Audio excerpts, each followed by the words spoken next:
part two of our interview, Matt takes us into his thought process on the full shot, pre-shot routine, and specifically the mental approach as he nears the ball. He also talks about the purpose of practice swings. Matt also talks about his approach to putting and how he practices putting. Finally, Matt addresses pre-round anxiety and his techniques for dealing with them. So please enjoy part two of the interview with Matt Stilwell of the Positive Golf Mindset. So I'm curious about pre-shot routines whenever I talk to anyone. So I see players like in full shots, they stand over the ball too long, and they're probably going through a checklist in their head. So are you able to describe your pre-shot routine and specifically like what are you thinking? What's going on in your head? And I'm talking about both, as you arrive to the ball after you take a drive or on the putting greens. Maybe take us into your head a little bit. Yeah, sure. That's a good question. I like that. So I'd say I have a pre-shot routine for driving the ball and for approach shots and for pitch shots. The difference in thinking between the drive and the approach shot is simply the lie. So for a drive, I'll be thinking, what part of the tee box do I want to stand on? And this is, don't get me wrong, the more you play, the quicker these questions get answered in your brain in nanoseconds. So I've already established what my shot line is likely to be at the moment. Today, perhaps I'm playing a bit of a draw today. Oh, imagine that! So I'm going to start aiming down the right a little, which means I want to put my tee peg just there. So I'm thinking about that, and then in the fairway, I'm thinking about the lie, and I'm looking at it, and I'm calculating in my head the kind of iron or the kind of club I can get to that ball. So if I'm on the fairway, it's a bit more open, a bit more broad. If it's in the rough, chances are that's going to affect the flight. I'll then look at the distance to the pin, and I'll probably scope it or gun it. Normally, that's what I do, because I like to know the pin distance and I like to know the front. And I like to get a gauge in my head before I've hit the ball to what the ball is likely to do. Now, if the ball doesn't do that, I work very, very hard at not getting upset about it and not being bothered about it, provided I've done the right work. And if I feel in that moment that I take out a 7-iron and I stand over the ball with a 7-iron and I think to myself, all right, I get that tweak of doubt, I let that doubt enter. So I step off the ball and I just answer the door. I just kind of say what? And the doubt might say, remember the last time you hit a 7-iron at the rough, it did bomb on. It didn't get any spin. It did fly through. So I'm having a conversation with myself while this stuff's happening, Right. But I'm not addressing the ball, and I'm not. If there is any question of doubt in my head, I let it and I listen and I question it. Again, done in nanoseconds, and I either put it back and take out an 8-iron or a 6-iron or whatever it is, or I stick with the 7. And then the doubt disappears. Now, that little hand movement I did there, that is where I let go. And this idea of letting go, I talk about a lot because I think it's really, really important for golf. As soon as we hold onto any doubt or we hold onto any kind of thought that isn't right, our body's physically tense. So I can feel it now doing that. My shoulders tense, my neck tenses, my stomach tenses. And of course, if I'm hitting a smooth 7-iron, I don't want to be tense. I want to be relaxed. I want to be calm. I want to be relaxed in the moment and happy with the choice I've made. So I've chosen the right club. I know what the lie is doing. I'll then visualize the shot. I can see what it's going to do. I will, in that moment, when I'm visualizing the shot in, or I'm looking at what direction it's going to go, I'm seeing the hazards. So I'm deciding, okay, well, that's a bunker. As I said to you earlier, that's a bunker. I'm going to miss that. So my plan is right. I'm going to miss that. I'm going to put that there. It's quite a lot of space over there. If I manage to get it to that position, I'm actually quite comfortable with scrambling from there. I fancy my chances at up and down from that position. So all this stuff is being assessed and analysed. And you're right, there is a checklist. But I whiz through that checklist quite quick. Right. And it's happening behind the ball, right? It's not happening as you're standing over the ball. Absolutely not. You're absolutely right. Absolutely don't do this thinking when you're addressing the ball. The thinking is done when you're a couple of meters behind the ball. You're looking at it. You're looking at where you're going. You're making your choice. You've thought about it. You've had a deep breath, and then you address. And at address, I am working very hard on literally thinking of tempo.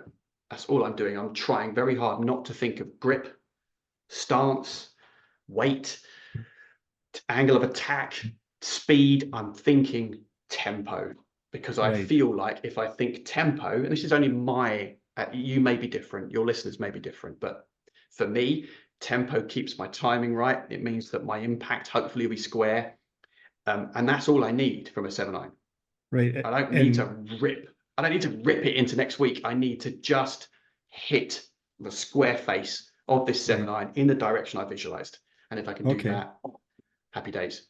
And And if it doesn't and work, it doesn't work. yeah, it doesn't work, right? And so when you take your practice swing, so you've done all this analysis, you know what Yeah, kind of swing you need. So you're doing a yeah, purposeful practice swing like you would on the actual shot, right? yes, absolutely, absolutely. Just kind of, I do see people a lot, almost like they're trying to warm up, just swinging, just swing, swing, swing, swing, swing. And if that's their routine, don't get me wrong, if that is part of your routine and you do that same thing every time, then great. But if it's a different thing every time, Right. why are you doing it? What's the benefit? What's the point? So I'm taking a practice swing because I, as you've just said, I don't hit my irons 100% ever. I probably hit them, I doubt I hit them more than 90. I'm probably 85, 80%. Right. Take almost like a 3/4 swing with any of my irons. And if I need a bit more, I'll club up. That's the way that's just the way I play. I feel like I've got more control. I can get more action on the ball and that sort of thing. That's Now, great. Yeah. putting Oh is an yeah. interesting one because putting, there are now so many different methods of gauging line and speed, as I'm sure you've seen. You've Yeah. seen people Aim doing point. the Yeah. aim point. I mean, there are aim point classes now, aren't there? There are aim Yeah. point courses that people can take because it's so detailed. And I have tried, and I can't do it. And I at the moment I don't feel the need to do it either. I stand over the ball and I'm trying to get the weight. I don't know if you're like that. Do you use aim point? I did Aim Point Express. I just got it Did online. you? Like I haven't calibrated myself very well. My problem is more distance and speed control. Like, it's not really the Mm, line, so that's what I need to work on with yeah. ladder drills and that sort of thing. That's very interesting you say that. My brother sent me a link just a week or two ago, and I've been working on exactly the same thing. Um, I was talking earlier about improving your pitch shots to make sure that you leave yourself 10 foot or less, ideally. But sometimes that just doesn't work. Sometimes you leave yourself the 25, 30 footers. And if you're not practicing those, Yeah. you could leave yourself in a little bit of strife. You can leave yourself another 10 foot short. You can go 10 foot past.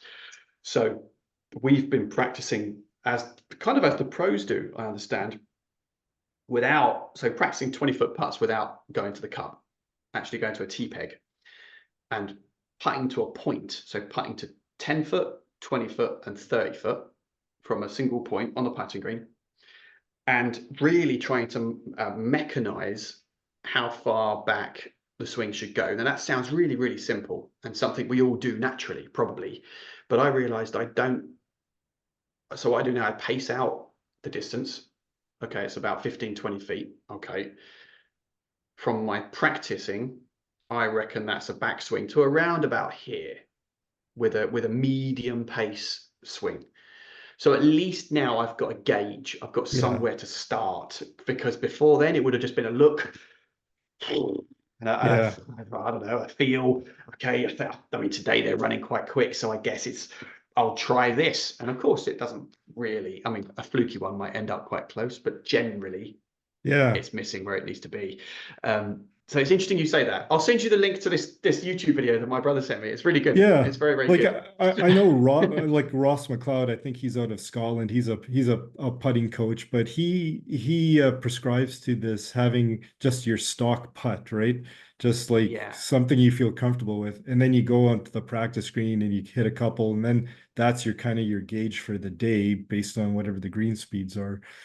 The absolutely the right. the Absolutely. going back a certain amount and and through, I think Bryson DeChambeau is probably the king of that because he's so Yeah, analytical, right? absolutely, absolutely. But yeah, like interesting, my stats on putting are horrible, especially, and like you said, a lot of my approaches, they'll be over 30 feet from the hole. And I'll three putt those roughly a third of the time. So either I got to work on my wedges or I have to work on better pace control and centering my putts, my missed putts around the hole more than I do trying to knock them into the hole and getting 5 or 6 Yeah, footers coming back. So that's what I'm trying to work on. yeah. Do you think about a specific point in the cup when you're putting? Maybe not from I 30 feet started because that's recently quite a way, doing but that. yeah, I started recently doing that, like, looking at it like a clock face, and this is where I want it to go in, and then you sort yeah. of work backwards from there, right? Yes, yes, Yeah. that's exactly that's how I do it now, and it has again revolutionized.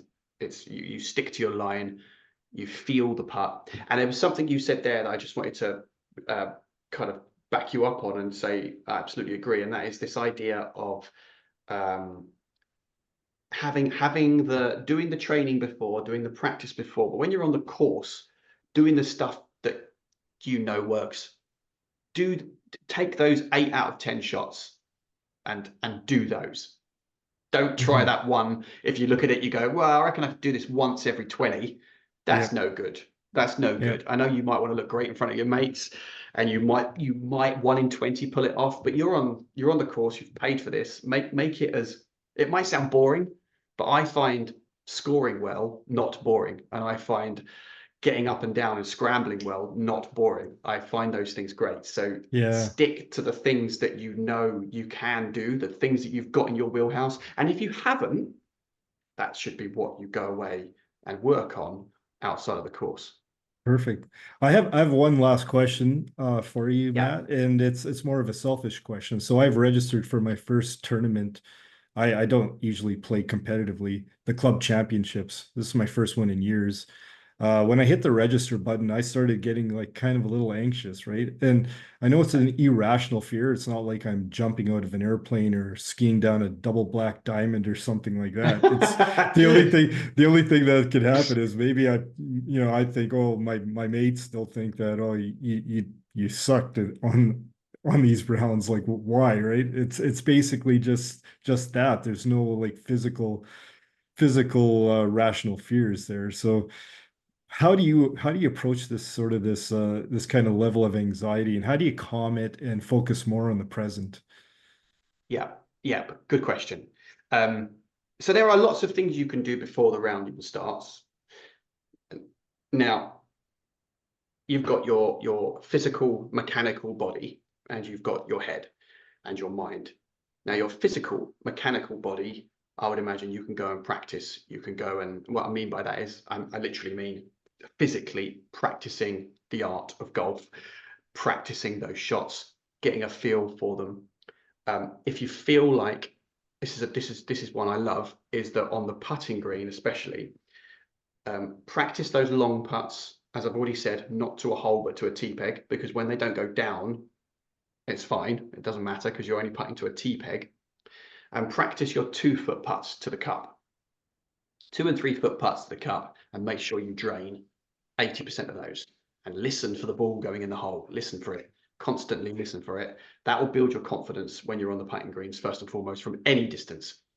Any distance. Whenever you get that pang of, oh, I don't like 8 foot putts. Whenever you get that, try immediately to move it out of your brain and replace it with the memory of the balls going in the hole on the putting green. So that's a nice one for putting.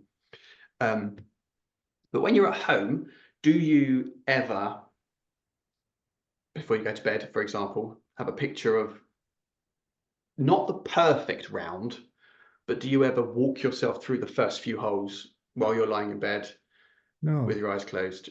no, I It's don't. really good. I've never ever gotten past 9 in my brain because I've fallen asleep. But I'm not someone who's suggesting on your oh, first hole I'm going to birdie the first time. But don't think of it like that. Think of just the most comfortable round of golf that you could play tomorrow, and imagine it in your mind's eye. Visualize it in your mind's eye. Where would your shot shape go off your first tee? Right. Your approach shot on that first hole. Where would it land? Okay, all right, well, it's landed 15 foot. That's quite nice. Okay, putt it up. It's lagged up or just past the hole and a tap in for par. Well, that's what an amazing start. And then move on to the next hole and do this process in your head. That's something you can do in the shower, the night before, the morning of. You can do it when you're in bed that night. I do it when I'm in bed. It's really, really good. And it just seems to kind of, it just seems to level me out. It takes away that anxiety, that little bit of nervousness that you get. It removes it completely. And then when Okay. you're on the course, you've just said about your friend saying to you, oh, you suck, or whatever, right? This is quite a harsh thing, but who cares? That's such an easy thing for someone like me to say. But seriously, who cares? Who cares what your mates think? It doesn't matter. I hope everyone enjoyed the insights from Matt in our two-part interview. I really appreciate him tackling some difficult questions for our little podcast, and I really can't wait to speak to him again. So until next time, from Senior to Scratch, have fun on the links.